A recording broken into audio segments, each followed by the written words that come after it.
महा-डी-बी-टी scholarship 2025-26 तर ज्याही विद्यार्थ्यांनी first year किंवा जेही विद्यार्थी रिन्यूअल असेल तर त्या विद्यार्थ्यांना आपला फॉर्म फिलअप करून घ्यायचा आहे। आणि भरपूर सारे विद्यार्थी विचारत आहे की फॉर्मची लास्ट डेट काय असणार आहे। तर लास्ट डेट तुम्हाला तुमचे कॉलेज प्रोव्हाइड करत असतात, त्यांच्याकडून एक परिपत्रक येते आणि त्या परिपत्रकामध्ये तुमची लास्ट डेट नमूद केलेली असते। तर फ्रेश फॉर्म म्हणजे जेही विद्यार्थी फर्स्ट इयरला असेल, जेही विद्यार्थी सेकंड इयर, थर्ड इयर किंवा फायनल इयरला असेल त्या विद्यार्थ्यांना फॉर्म भरायचा आहे, तो म्हणजे रिन्यूअलचा। तर नवीन विद्यार्थी तो डिप्लोम्याचा असो किंवा इंजिनिअरिंगचा असो, तर फ्रेश फॉर्म म्हणजे फर्स्ट इयरचा फॉर्म, त्यानंतर रिन्यूअल, त्यानंतर जेही विद्यार्थी ओपन कास्टमध्ये आहेत त्यांनासुद्धा स्कॉलरशिप मिळत आहे।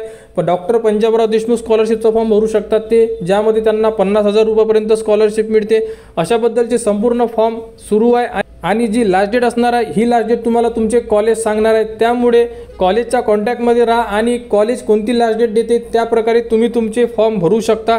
फॉर्म कसे भरायचे या संदर्भात संपूर्ण अपडेट आपल्या चॅनलवर व या व्हिडिओच्या डिस्क्रिप्शनमध्ये दिलेले आहे, तर तो व्हिडिओ बघा आणि त्यानंतर तुम्ही तुमचा फॉर्म फिलअप करू शकता। तर लवकरात लवकर आपले फॉर्म भरा। कोणत्याही विद्यार्थ्याला कुठेही अडचण असेल तुम्ही कमेंट्स करा, कमेंट्सवर तुम्हाला संपूर्ण माहिती दिली जाणार। आणि महा-डी-बी-टी स्कॉलरशिप 2025-26 याबद्दल जेही पुढील अपडेट येईल ती तुम्हाला आपल्या चॅनलवर देण्यात येणार। त्यासाठी आपल्या चॅनलच्या कनेक्टमध्ये राहा, चॅनलला सबस्क्राईब करा व हा व्हिडिओ इतरांपर्यंत शेअर करा।